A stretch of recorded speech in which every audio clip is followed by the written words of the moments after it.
Actually कल जिस लड़की को चोट लगा था, she is alright. I mean वो ठीक है ना? इलाज चल रहा है उसका। एक्सक्यूज मी, आप बहुत खूबसूरत है। By the way, I am Sandeep. मेरा नाम संदीप है। तो मैं क्या करूं? ऐसे किसी अकेली अनजान लड़की का पीछा करना, बिना उसकी इजाजत उसके फोटो लेना, ये किसी शरीफ इंसान की निशानी नहीं है। आपको नाम जान सकता हूँ? बिल्कुल नहीं। मैं तुम जैसे आवारा लड़कों को बहुत अच्छी तरह से जानती हूँ। वो तो उस दिन तुमने चंदा की मदद कर दी थी ना, इसी वजह से मैं चुप हूँ। अच्छा सुनो तो,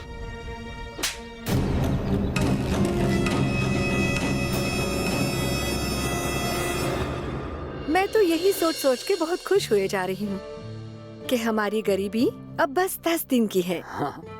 10 दिन के बाद हमारे काजल का ओढ़ना हो जाएगा, फिर वो भी कमाना शुरू कर देगी, फिर हमारे घर में आमदनी का एक जरिया बन जाएगा।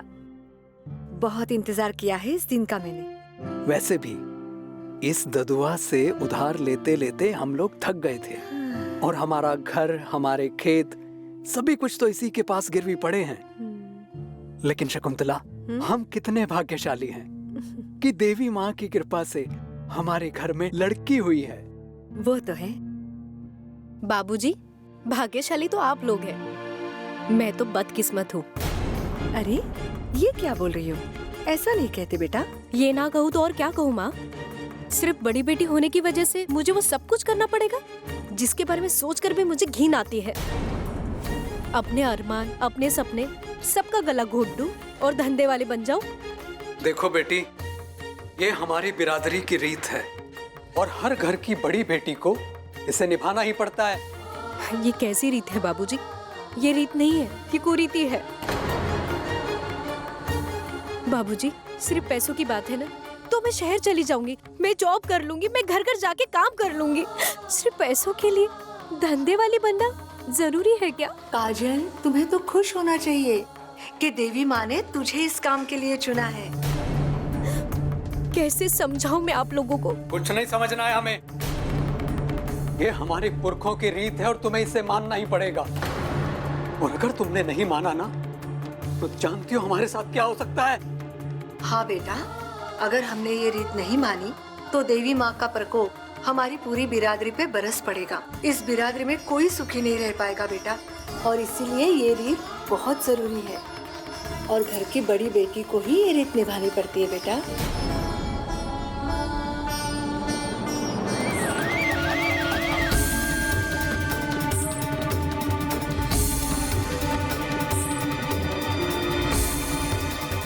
प्रणाम मालिक, प्रणाम।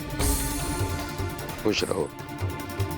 बहुत भाग्यशाली हो तुम कि देवी माँ की कृपा से तुम्हारे घर में बेटी ने जन्म लिया। अब देरी किस बात की? बुलाओ अपनी सुपुत्री को और ओढ़ना की रस्म को पूरा करो।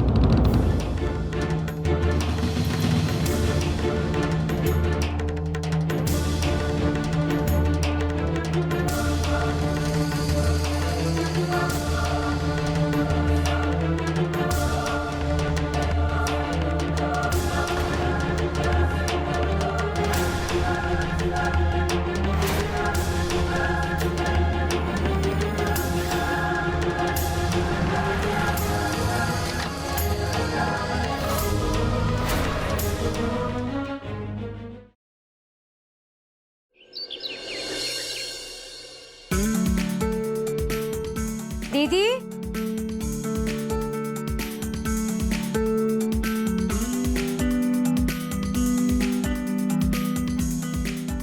दीदी,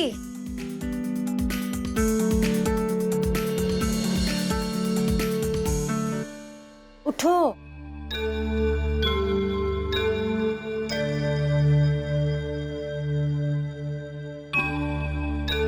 क्या हुआ दीदी? तुम फिर से रो रही थी ना? क्यों रोती रहती हो तुम दीदी? अब तो ये आंसू ही मेरी किस्मत बन चुके हैं पगली। न चाहते हुए भी मुझे वो सब करना पड़ेगा जो इस बिरादरी की प्रथा है। मैं जानती हूँ दीदी, मैं समझती हूँ। मुझे तो सोच के कैसे अजीब सा लगता है। मैंने इस बिरादरी में जन्म ही क्यों लिया, जहाँ बड़ी बेटी को धंधे वाली बनना ही पड़ता है। बड़ी बेटी होना क्या अभिशाप है? मेरी प्यारी दीदी, तुम ना इतना सोचो मत। ये जो ऊपर वाला है ना, जन्म देने से पहले हम सब की किस्मत लिख देता है।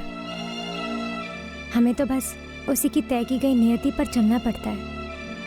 नहीं बनना चाहती धंधे वाली, इस कुप्रथा को नहीं मानना चाहती मैं एक नॉर्मल जिंदगी जीना चाहती हूँ आंचल, अपना परिवार बनाना चाहती हूँ।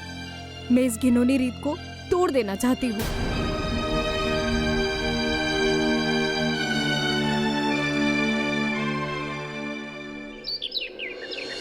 यार हरे राम।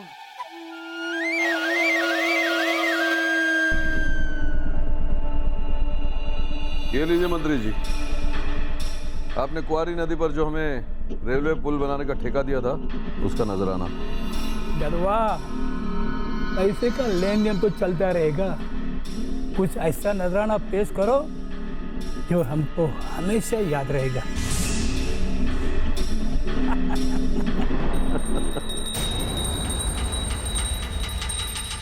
समझ गया मंत्री जी, समझ गया।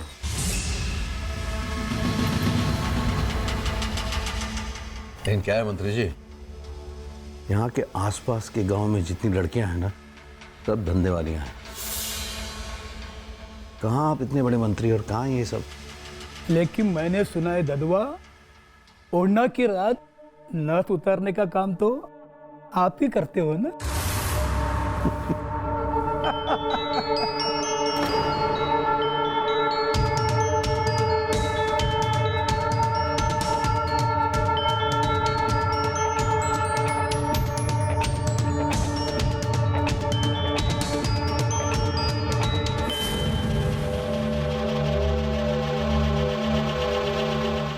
प्रणाम बाबूजी, प्रणाम। हाँ,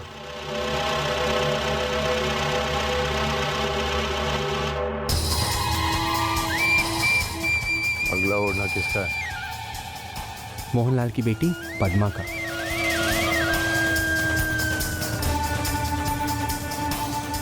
मंत्री जी, इस बार ओढ़ना आप उतारेंगे, वादा रहा।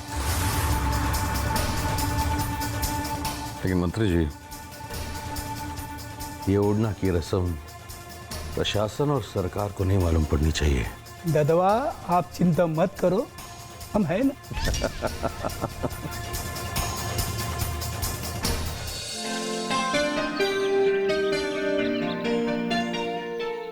अरे काजल, अरे नहीं, बैठो बैठो बैठो, किताब पढ़ी जा रही है। क्या हुआ काजल, तुमने आंगनवाड़ी आना बंद क्यों कर दिया? क्या होगा आंगनवाड़ी आकर भास्कर जी? अब तो वैसे भी बहुत जल्दी मेरा ओढ़ना होने वाला है। काजल, ऐसे दिल छोटा मत करो, कोई ना कोई रास्ता निकल ही आएगा। कोई रास्ता नहीं निकलेगा भास्कर जी। अब तो मुझे इस प्रथा के हिसाब से धंधे वाली बनना ही है, और मैंने इसका विद्रोह किया तो वो ददुआ का गुस्सा कहर बनकर मेरे परिवार पर टूटेगा। काजल, लेकिन अभी वक्त है तुम्हारे ओढ़ने के रस्म में। अगर तुम विश्वास रखोगी और कोशिश करोगी तो कोई ना कोई रास्ता जरूर निकलेगा। कोई रास्ता नहीं निकलेगा। अरे छोड़ देना इसे। कैसे छोड़ दूं इसे? इसने अभी तक 3 ग्राहकों का नजराना ददुआ तक नहीं पहुंचाया है, और तुम लोग को पता है कि ददुआ को हर ग्राहक का नजराना पहुंचाना जरूरी है। ये लो ददुआ का नजराना, जाके दे देना ददुआ को।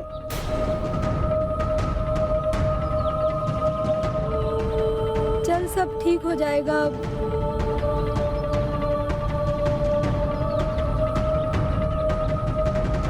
यही है मेरी किस्मत।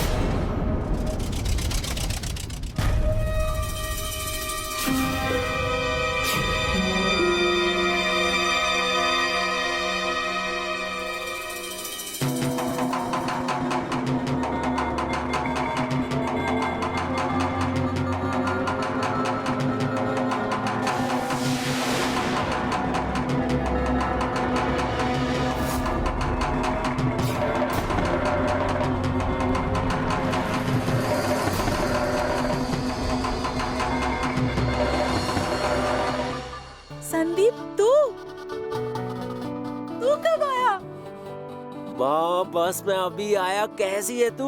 मैं अच्छी हूँ। तूने आने की खबर क्यों नहीं दी? माँ अगर मैं तुझे आने की खबर देता तो ऐसे थोड़ा रिएक्ट करती। घबरा गई थी ना? तो और जब मुझे देखा तो कितनी खुश हुई। अरे संदीप तुम?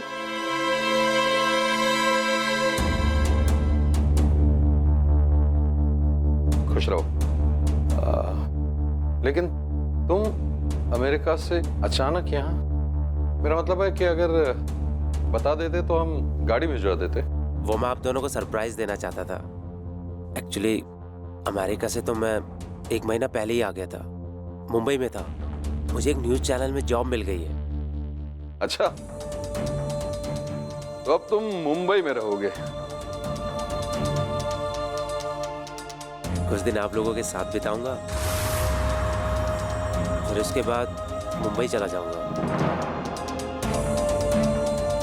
अच्छा ये सब रहने दे, तू हाथ मुंह धो ले, तेरे लिए खाना लगाती हूँ। ठीक है माँ। सुनो,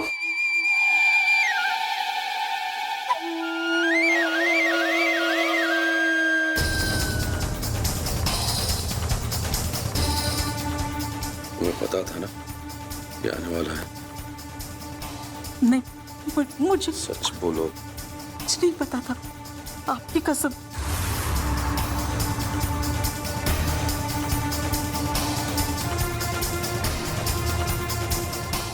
एक बात ध्यान रखना, मेरे धंधों के बारे में या इस गांव की प्रथा के बारे में इसे पता नहीं चलना चाहिए। इन सब चीजों से दूर रखने के लिए हमने इसे विदेश भेजा था। अब कोशिश करो जितनी जल्दी हो सके ये वापस मुंबई चला जाए, समझी?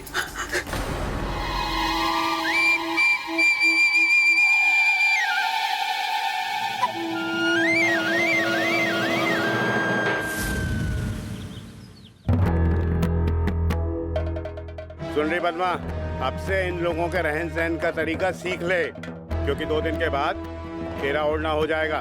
फिर तुझे इन्हीं लोगों के साथ यहाँ आना है। राम राम हरिया भैया। राम राम। खड़ी हैं, चल लो।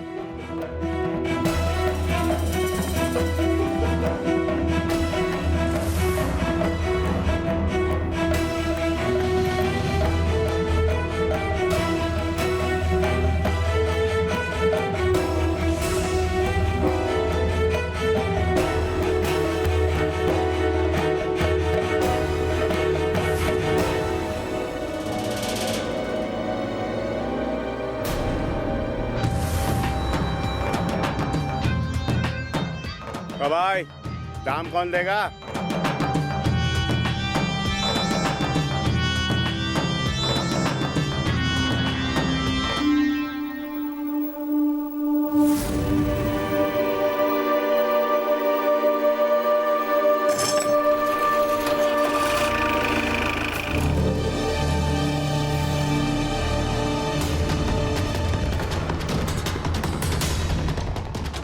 ये क्या हो रहा है? बात तो एक की हुई थी। बात का टाइम गया, अब काम की बात करते हैं।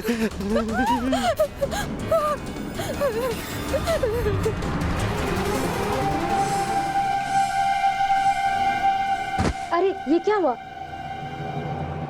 चंदा उठ। अरे देखो देखो चंदा को क्या हो गया।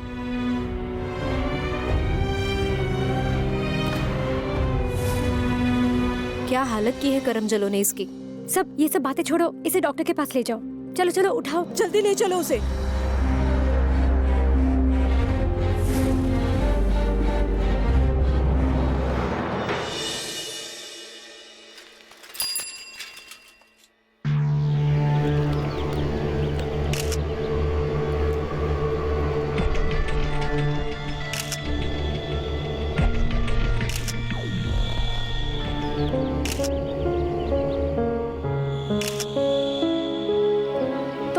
एक्चुअली कल जिस लड़की को चोट लगा था, she is alright. I mean वो ठीक है ना? इलाज चल रहा है उसका। एक्सक्यूज मी, अब बहुत खूबसूरत है। By the way, I am Sandeep. अब मेरा नाम संदीप है। तो मैं क्या करूं? ऐसे किसी अकेली अनजान लड़की का पीछा करना, बिना उसकी इजाजत उसके फोटो लेना, ये किसी शरीफ इंसान की निशानी नहीं है। आपको नाम जान सकता हूँ? बिल्कुल नहीं। मैं तुम जैसे आवारा लड़कों को बहुत अच्छी तरह से जानती हूँ। वो तो उस दिन तुमने चंदा की मदद कर दी थी ना, इसी वजह से मैं चुप हूँ। अच्छा सुनो तो,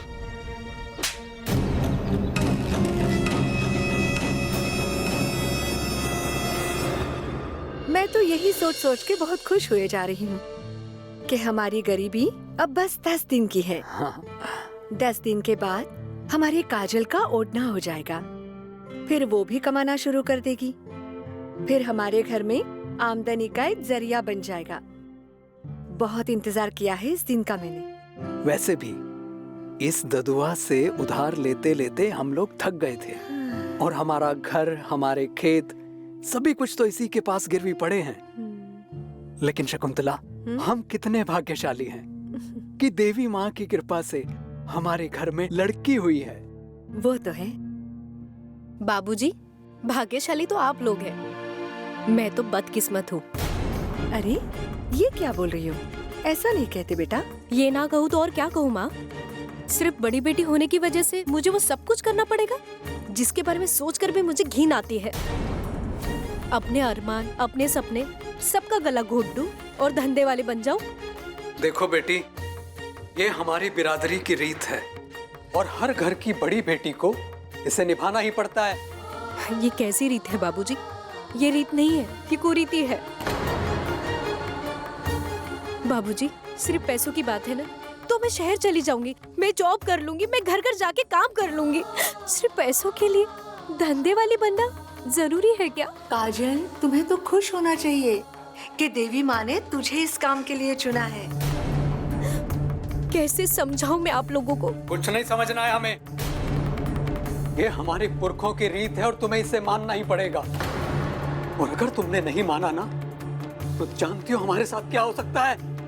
हाँ बेटा, अगर हमने ये रीत नहीं मानी तो देवी माँ का प्रकोप हमारी पूरी बिरादरी पे बरस पड़ेगा। इस बिरादरी में कोई सुखी नहीं रह पाएगा बेटा, और इसीलिए ये रीत बहुत जरूरी है, और घर की बड़ी बेटी को ही ये रीत निभानी पड़ती है बेटा।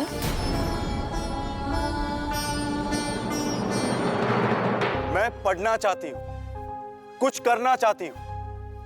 एक लड़की अपने माँ बाप से मिन्नतें कर रही थी, मांग रही थी तो आजादी कुछ करने की, पर ऐसा क्यों है कि उससे ये आजादी छीनी जा रही थी? उस लड़की के अरमानों का, उसके सपनों का कोई मोल नहीं होता। ऐसे समाज में कोई लड़की से ये नहीं पूछता कि जिंदगी को लेकर उसके क्या सपने हैं, बल्कि बचपन से ही उसे इस कुरीति के लिए तैयार किया जाता है। ऐसे में दिल ये सोचने पर मजबूर हो जाता है कि क्या लड़की होना एक अभिशाप है? नमस्कार, मैं गिरीश जैन। क्राइम अलर्ट के आज के इस एपिसोड में ऐसा ही कुछ विचार काजल के मन में भी उमड़ने लगा था। काजल इस कुरीति का हिस्सा नहीं बनना चाहती थी, लेकिन उसके घर वाले ही उसे जबरदस्ती इस भंवर में ढकेलने पर तत्पर थे। तो क्या काजल भी इस कुरीति का शिकार होने वाली थी? आइए देखते हैं क्या होता है काजल और उसके परिवार के साथ।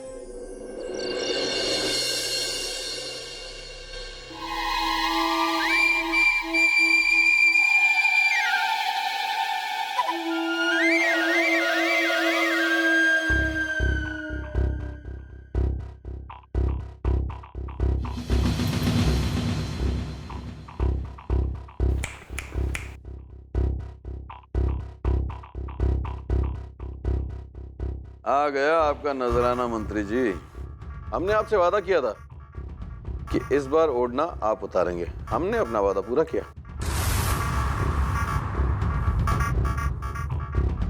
बहुत प्यारी लग रही है। आओ चले, चलो चलो चलो।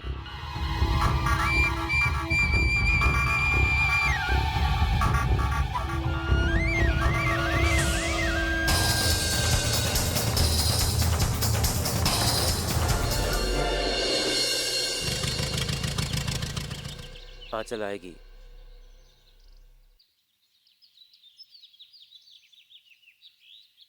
अजल नहीं आएगी।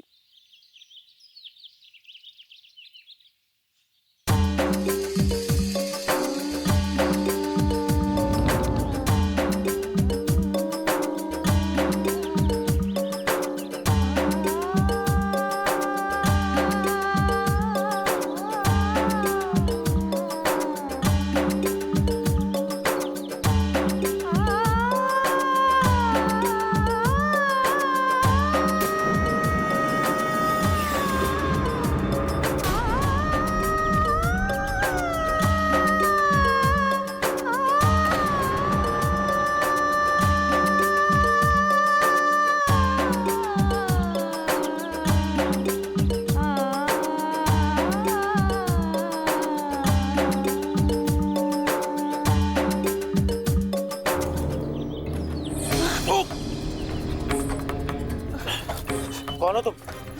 किसने की तुम्हारी ये हालत? कुछ नहीं भाई जी, मैं ठीक हूँ। डरो मत, बताओ किसने की तुम्हारी ये हालत? जाने दीजिए भैया जी। अरे हम लड़कियों की तो किस्मत में यही है।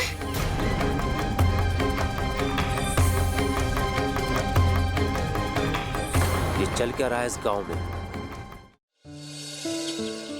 एक्सक्यूज मी,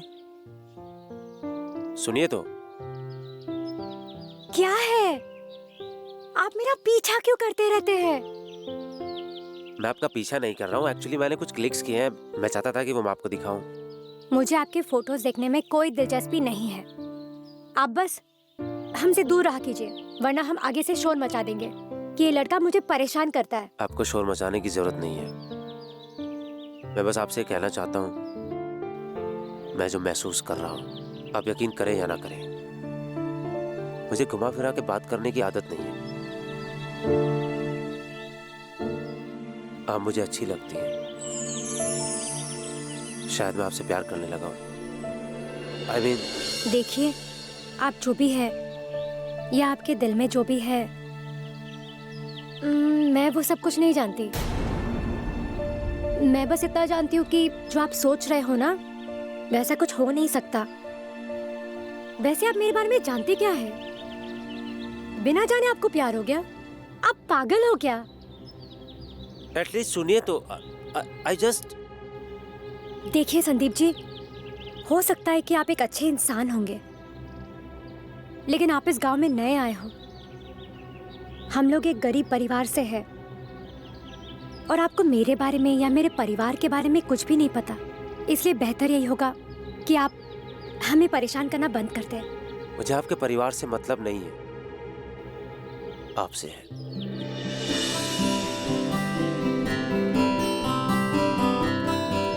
अच्छा छोड़िए इन बातों को, हम चलते हैं। हाँ, हमें देर हो रही है। तो मैं हाँ समझू या ना?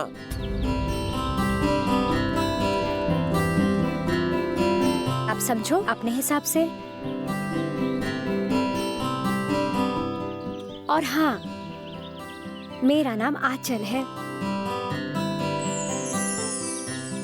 तो हाँ समझू ना?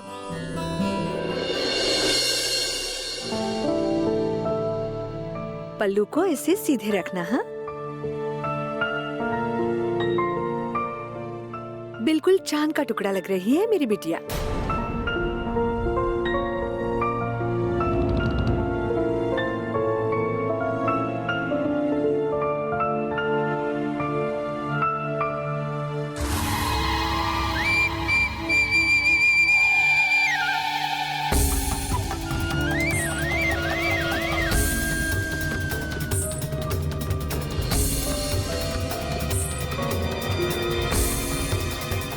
आंचल, आई अम्मा।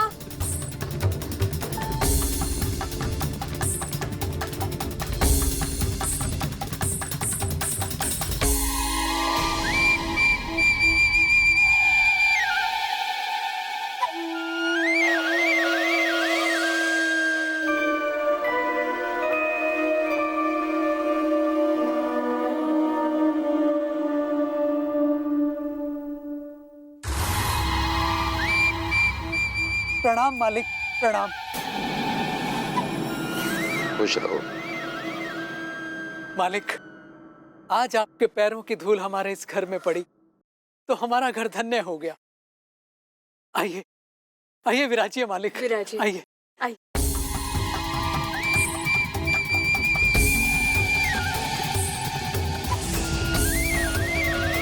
आज तुम्हारे लिए बहुत बड़ी खुशी का दिन है देवीलाल। बहुत भाग्यशाली हो तुम कि देवी माँ की कृपा से तुम्हारे घर में बेटी ने जन्म लिया। भगवान करे बिरादरी के हर परिवार में एक बेटी पैदा हो। तो आज इस पवित्र और खुशी के मौके पर मैं भी ये घोषणा करता हूं कि आज से देवीलाल के सारे कर्ज और लगान माफ होते हैं। धन्य है मालिक, आप धन्य हैं। हमारा ये परिवार आपका ये एहसान कभी नहीं भूलेगा मालिक। देवीलाल, अब देरी किस बात की? बुलाओ अपनी सुपुत्री को और ओढ़ना की रस्म को पूरा करो। जी मालिक। आंचल, जा बेटा अपनी बहन काजल को लेके आ। हाँ? माँ।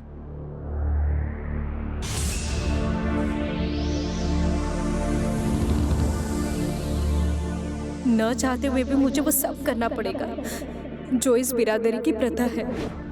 नहीं बनना चाहती धंधे वाली।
दीदी, दीदी कहाँ चली गई होगी?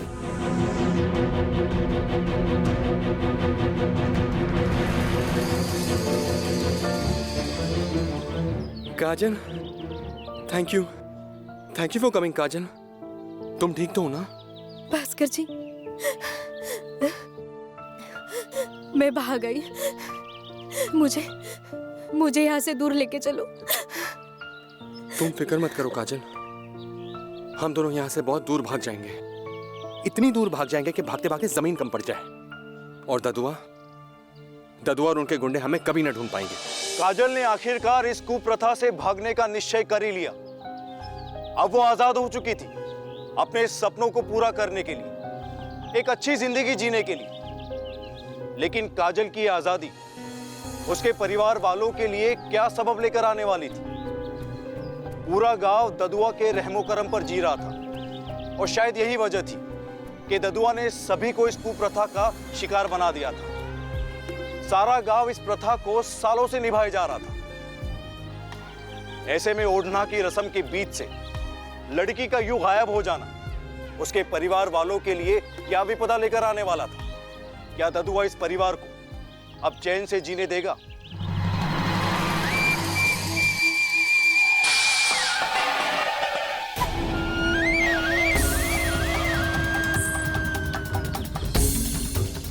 देवीलाल, अपमान किया है तुमने हमारी कुल देवी का, हमारी पुरखों की बनाई हुई रीति का। तुम्हारी बेटी की इतनी हिम्मत, हमारे पुरखों की बनाई हुई रीत को तोड़कर भाग गई। पाप किया है तुमने। हमें माफ कर दीजिए मालिक, इस गलती में हमारा कोई हाथ नहीं है, और इस रस्म को तोड़ने का तो हम सोच भी नहीं सकते मालिक। माफी गलती की मिलती है देवीलाल, पाप की नहीं। तुमने और तुम्हारे परिवार ने पाप किया है।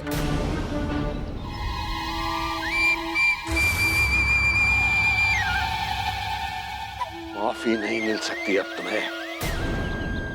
आज से तुम पर 4 गुना ज्यादा लगान लगाया जाता है और ब्याज की दर 5 गुना बढ़ाई जाती है। रहम कीजिए मालिक, रहम कीजिए। आप हम गरीबों के भाई बाप हैं, हम मर जाएंगे मालिक। हम इतने लगान का बोझ कैसे उठाएंगे मालिक? बोझ तो तुमने डाला है देवीलाल, पूरी बिरादरी पर। अब तुम्हारे इस पाप की सजा पूरी बिरादरी को भुगतनी पड़ेगी। कुछ नहीं हो सकता, या तो लगान की रकम चुकाओ या ओढ़ना की रस्म को पूरा करो। मालिक, अब ये रस्म मैं कैसे पूरी करूं?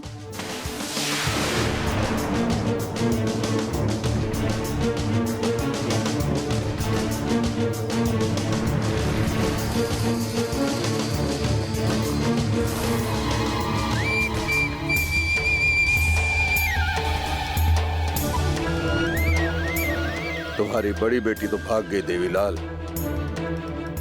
अब भलाई इसी में है कि अपनी छोटी बेटी को ओढ़ने के लिए तैयार करो।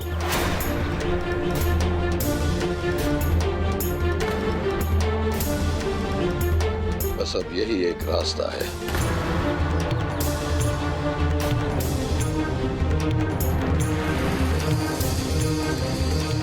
यही मेरा हुक्म है और यही उपाय भी। मालिक,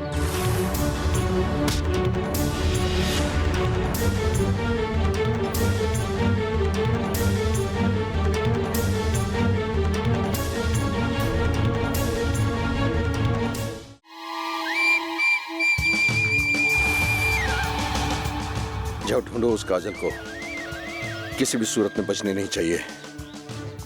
ददुआ के खिलाफ जाने की सजा उसे जरूर मिलेगी। और हाँ, किसी को कानो कान खबर न हो, समझे? जी मालिक। बिल्कुल नहीं, मैं कोई ओढ़ना नहीं करने वाली। मैं ऐसा क्यों करूं? मैं तो इस घर की छोटी बेटी हूं ना।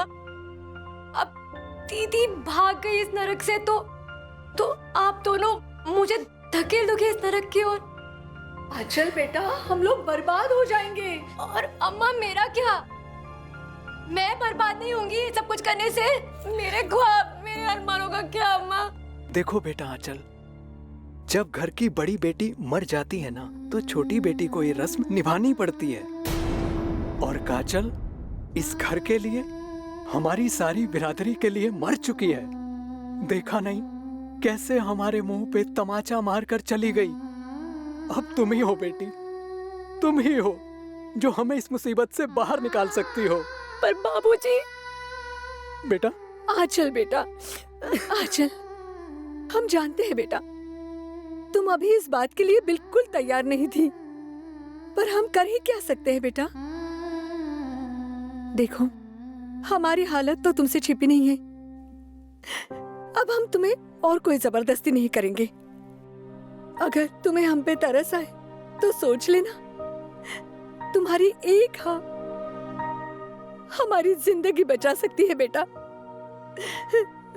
वरना आत्महत्या के अलावा हमारे पास कोई और चारा नहीं रह जाता।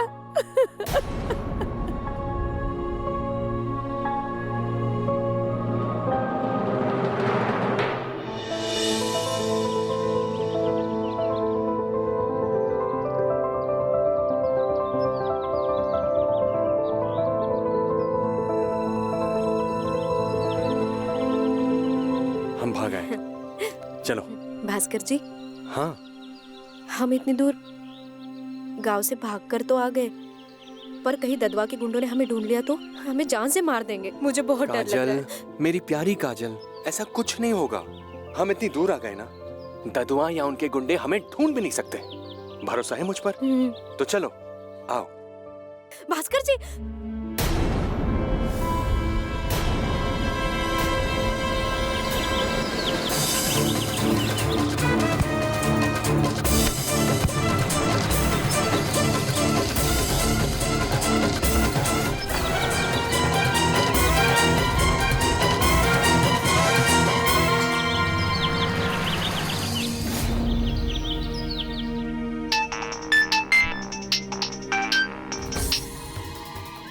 हाँ हरे राम बोलो। प्रणाम मालिक, काम हो गया। लाश को ठिकाने लगाओ और किसी को कानो कान खबर नहीं होनी चाहिए। जी मालिक।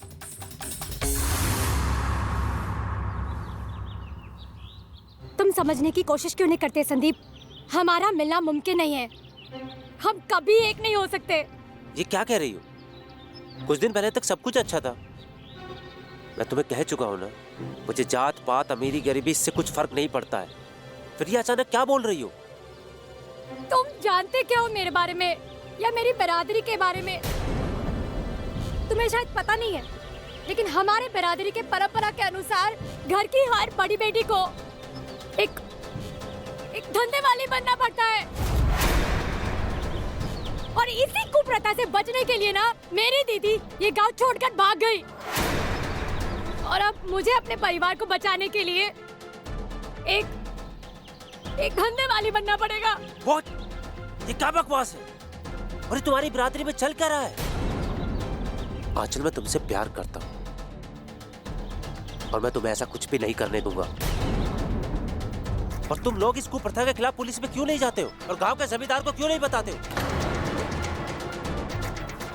तुम नहीं जानते संदीप, ये जो कुछ भी हो रहा है ना, ये इस गांव के जमींदार ददुआ की वजह से हो रहा है।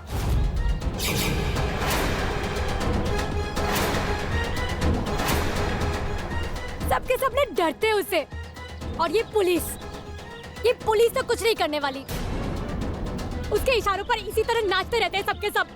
क्या बकवास है ये? यही सच्चाई है। वो एक इंसान नहीं है, वो एक हैवान है। वो मेरा बाप है।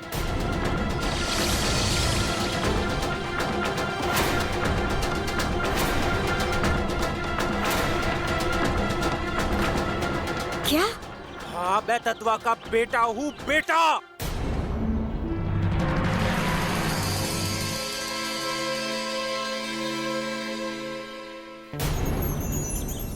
फिर तो तुम्हें मुझे भूल जाना पड़ेगा, किसी भी कीमत पर। और अब तो तुमने मुझे भी वजह दे दी तुम्हें भूलने की।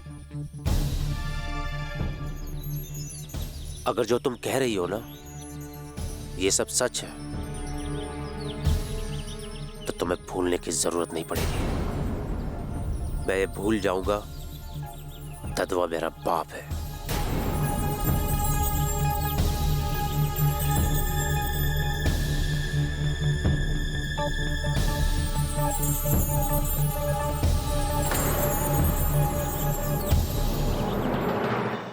पापा, पापा, क्या हुआ?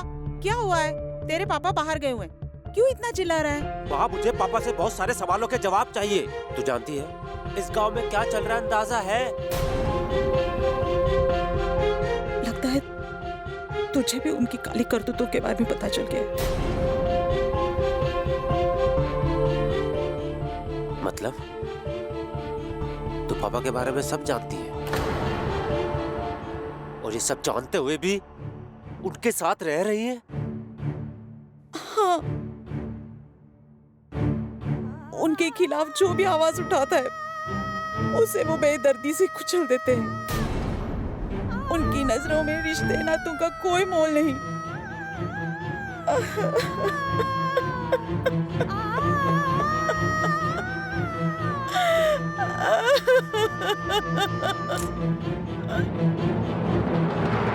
क्या संदीप और आंचल इस कुप्रथा, इस कुरीति के खिलाफ बगावत करने में कामयाब हो पाएंगे? संदीप अपनी जिंदगी के उस मोड़ पर खड़ा था जहां उसे सच्चाई के लिए अपने ही पिता के खिलाफ खड़ा होना था और लड़ना था उस कुप्रथा से जिसने इस समाज की कई लड़कियों का शोषण किया था। संदीप और आंचल के इस साहसिक कदम का क्या असर होता है और क्या होगा जब ददुआ अपने ही बेटे को अपने खिलाफ खड़ा होता देखेगा। खामोश। तुम भूल रहे हो कि तुम अपने बाप से बात कर रहे हो।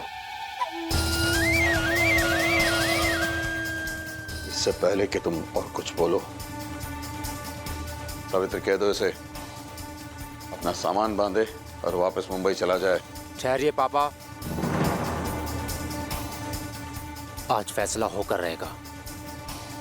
मैंने कभी नहीं सोचा था मेरे पापा, जिनको मैं इतना अच्छा इंसान मानता हूं, वो हवस में डूबा एक हैवान होगा। लोगों की मजबूरियों का फायदा उठाएगा। काश मैं यहां नहीं आया होता, पर अच्छा हुआ मैं यहां आया। मुझे आपका घिनौना चेहरा तो दिखाई दिया। लगाम दो, लगाम दो अपनी जबान को। कहां से आई तुम में ये हिम्मत? प्यार, जिस शब्द का मतलब भी नहीं पता है आपको। प्यार करता हूं मैं आंचल से, और उसका कुछ भी बुरा नहीं होने दूंगा मैं।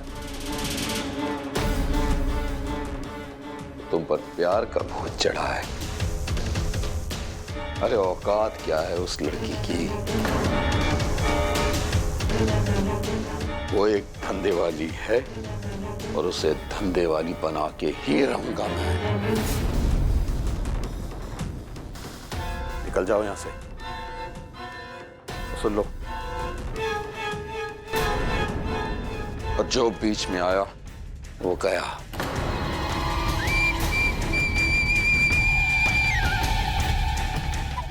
ददुआ हूं मैं, ददुआ।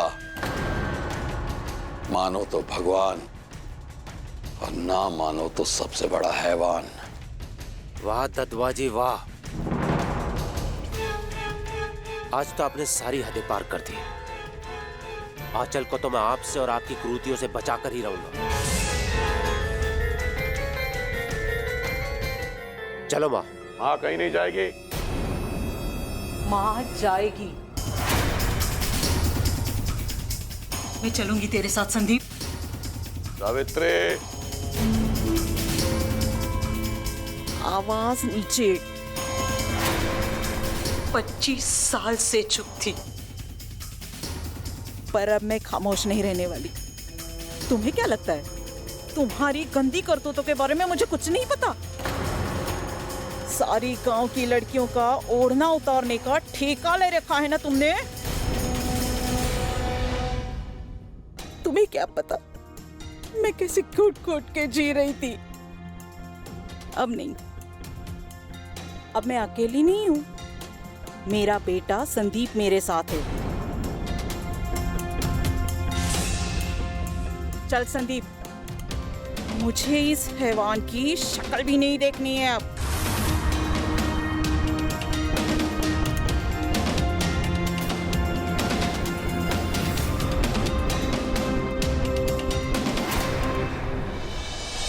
मालकिन, मैं आपके लिए जान भी दे सकता हूँ, लेकिन आप अच्छी तरह से जानती हैं, अगर आप इस घर में रही तो ददुआ मेरा और मेरे इस परिवार का क्या हाल करेगा।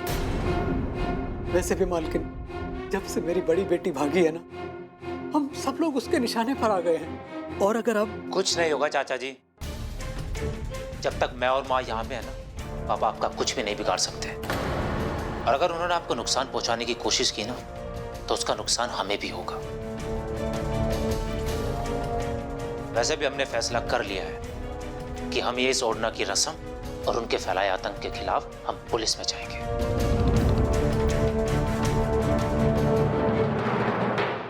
तो ये है पूरी कहानी इंस्पेक्टर।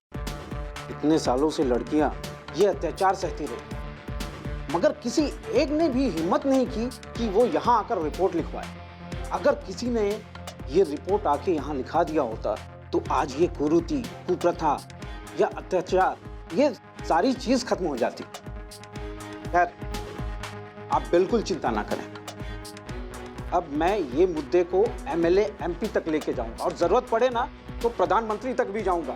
बस यूं समझ लीजिए, ये प्रथा खत्म। आप बिल्कुल निश्चिंत होकर जाएं। Thank you inspector. चलो।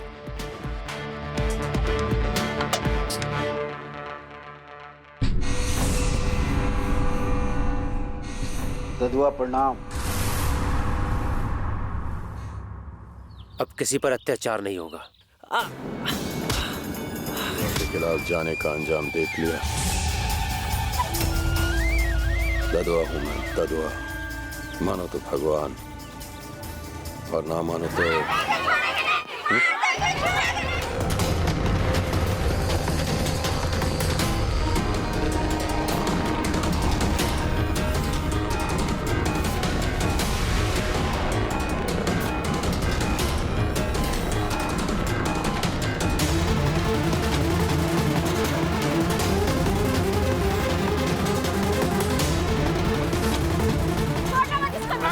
इसने मेरी जिंदगी बर्बाद कर दी।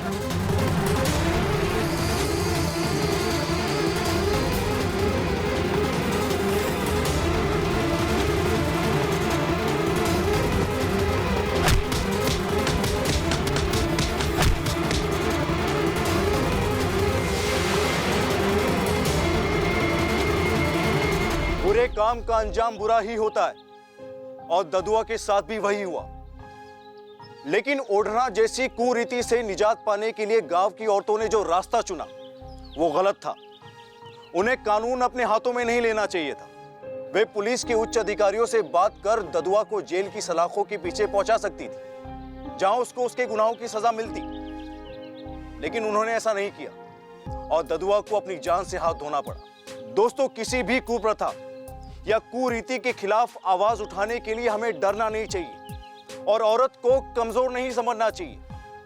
बस जरूरत है नारी शक्ति को जगाने की, क्योंकि जब नारी शक्ति जागती है तभी लक्ष्मीबाई, दुर्गावती, सुनीता विलियम्स और कल्पना चावला जैसे उदाहरण खड़े होते हैं। अगर आपके आसपास ऐसी कोई कुरीति या कुप्रथा पनप रही है तो आप उसे बर्दाश्त ना करें, उसके खिलाफ आवाज उठाएं, बल्कि उसके खिलाफ औरतों को लड़ने के लिए प्रेरित भी करें, उनका साथ भी दें। याद रखिए, किसी भी अन्याय को करने से बड़ा पाप होता है उसे चुपचाप सहना। इसलिए ना अन्याय होने दे और ना उसे सहे। इसी के साथ मैं गिरीश जैन क्राइम अलर्ट के इस एपिसोड में आपसे विदा लेता हूं। फिर मिलूंगा ऐसी एक सच्ची घटना के साथ। तब तक be alert, be safe. Crime alert, जुर्म के खिलाफ आवाज।